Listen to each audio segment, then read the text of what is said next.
This daily lesson rewind is for the lesson in chapter 1, lesson 8, just entitled Slope.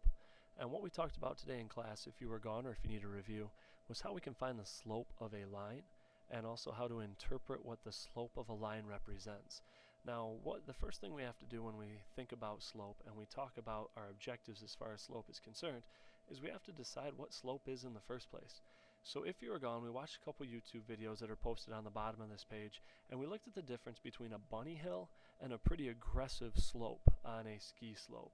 And what we decided is that what makes one ski slope steeper than the other is two things. If we picture a slope like this, and you draw a little dude skiing down it. I'm a terrible artist, but here's my skier. Super long skis, I guess. Alright, hair flying backwards. He's going down this slope. And what makes this slope steeper or less steep, we said, was dependent on two things. We said the first thing was the height off the ground. So the first thing we're looking at is what we said was our height. How tall is this hill that this guy's going down? The second thing we said was it's a comparison of that to the length of the hill.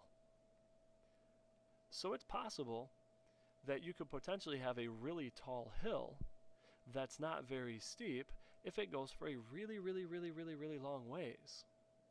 It's also possible that you could have a short hill that's really steep if it doesn't go very far at all. So it's the combination of this height to length, and in math we call that a ratio. Anytime we're comparing two things, we call it a ratio. So we said it's the ratio of our height compared to our width. That's what determines how steep we are. Now in math, we don't use height and width. They have other names for it. They call this the rise, and they call this the run. Just like on a ski slope, there's different runs you can take. So rise is our up and down, and run is our left and right. So now let's take a look at some of this.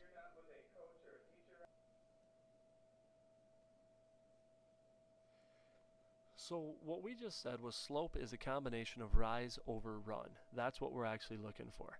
So if we look at rise over run graphically, here's what we see. When we leave one point on the line and head to another point, rise is how far we went up, and run is how far we went over to end up back on the line where we started. So we'll notice we have the point 1, 1, and then if we go up this line, the next time we hit the graph lines where they intersect is the point 3, 4. So in this case, we rose 1, 2, 3, and we ran 2.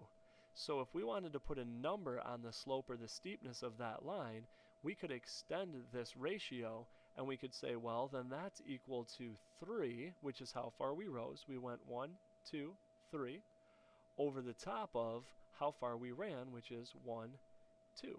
So we could say our slope for this line is 3 halves. So slope is nothing more than the ratio that compares rise over run. So let's take a look at a couple problems and see if we can see what this actually looks like. We'll switch slides here. So when we look at a slope, which is just a rate of change, we're looking at how far our y changed, because remember our y is our vertical axis up and down right here, compared to our run, which is our x-axis, which is our left and right. So we always go up first and over second. You can liken it to going up a set of stairs. If you're standing at a staircase, you have two choices. You can raise your foot and move it over, and you'll do fine, or you can slide your foot straight forward before you move it up, and you're going to trip and fall on the stairs. So just like it is in real life, our slope is always moving up and down first, and then left and right second. Now, switch slides one more time here. Let's see what we got. It says Ronaldo opened a savings account. Each week, he deposits $300. It says draw a graph of the account balance versus time. Find the numerical value of the slope and interpret it in words. Now here's where I want you guys to be active readers. This is a ton of information, okay? We don't need this much information. So let's read it again and let's pick out the only parts that we need to do the problem. Ronaldo opened a savings account. That's fine, but it doesn't really matter. That's not important information. Each week, he deposits $300.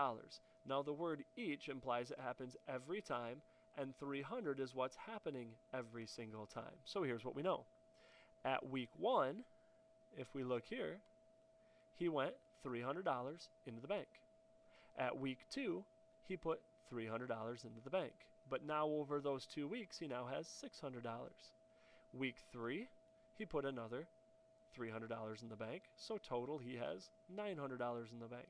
So the same thing keeps happening every single time. Okay? It says find the numerical value of the slope and interpret it in words. So now let's back up. We said that slope was equal to our rise over our run. In other words, how much did we go up on our y for how much we went over on our x? So let's take a look at it. Let me switch my colors here and let's take a peek. If I go here and I look at how much I rose, I went up $300 when I went over 1 week. Here I went up $300 and over 1 week. I went up $300 more for over 1 week. So we end up with this ratio of $300 for every 1 week. So that means our slope is simply 300, because that's our rate of change. It's our unit rate. So we've already talked this year about a rate of change. We've talked about a constant change. We've talked about a unit rate. And now we're talking about a slope. And sometimes students are like, man, one more thing for me to remember. Well, here's the good news. Unit rate, constant change, rate of change, slope, they all mean the same thing. All we're doing is looking for a consistent pattern of growth that leads to a straight line. That's all it is. So it's really not something new. It's just a different name for the same thing we've been working on in class. All right?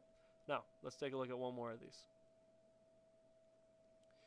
Here it says the table shows the relationship between the number of seconds y, so let's look at our table, seconds y, 0, 5, 10, 15, 20, 25. After it takes to hear thunder, after a lightning strike, miles x you are from the lightning. So now let's look at miles. 0, 1, 2, 3, 4, 5. So our situation is this. The number of seconds is dependent on how many miles you are away. So the further you are away, the longer it takes to hear it. So now it says explain what the slope represents, graph the data, and find the slope. So first we want to create a graph. And remember our x is our horizontal axis. So we put miles, 1, 2, 3, 4, 5, 6 to match our table. And then our up and down, our vertical y-axis is 5, 10, 15, 20, and so on.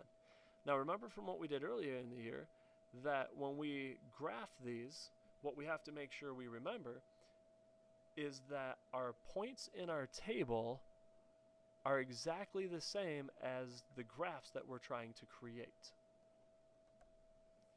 And what I mean by that is the points in the table are our x and y. We have an x, y, so we go to 0, 0, which means on the x we're at 0, on the y we're at 0, here's our point. On the x we're at 1, on the y we're at 5. So we go over 1 and up 5. We go over 2 on the x and up 10. So we graph this, and what you'll notice is it goes in a straight line starting at 0, 0. And it goes straight up. So we have a straight line. So if we have a straight line, we must have a slope. So now let's figure it out.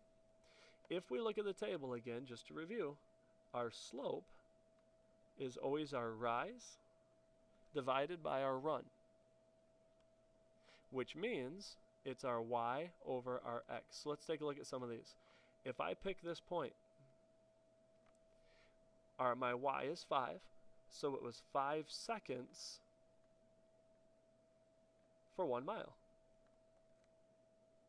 But what if you pick this point? The numbers are different. Well, it's 15 seconds meant that it was 3 miles. But you say, what if you pick the big point? Then I get 25 miles for 5 seconds. And students say, yeah, but how come they're all different? Well, let's look closer. The first section we did in this chapter was rates versus unit rates. If I divide 5 by 1, I get 5. If I divide 15 by 3, I get 5.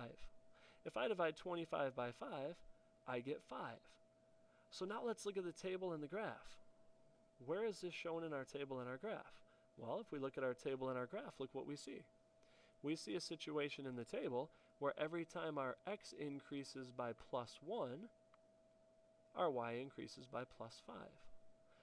+1, +5. So what's our constant rate of change in our table? +5. Now let's look at our graph. We go up 5 for every 1 to the right.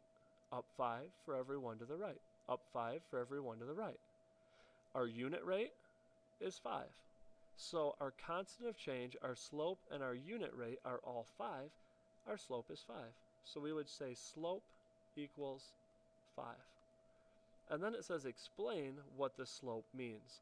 Well, we did y over x, so it means every 5 seconds that pass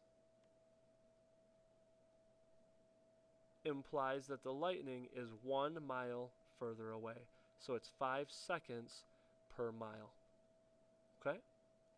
So now let's switch slides one more time just to kind of sum up everything we've kind of tried to work on here. And this is what we're looking at. The key idea here is being able to give an example of how to find a constant rate of change in this lesson. And if we go all the way back to our first slide that we looked at, on our first slide, when we said slope is rise over run, the only thing we're trying to do is find that constant change. What is it in a table and what is it in a graph? So now when you go to your hot and mild problems, feel free to watch the video to help you on your hot and mild. But all we want to know is that slope is how much we go up or over, or what's our constant rate in our table. All right? If you have questions, email me, ask me in class. I'd be happy to help you. Good luck.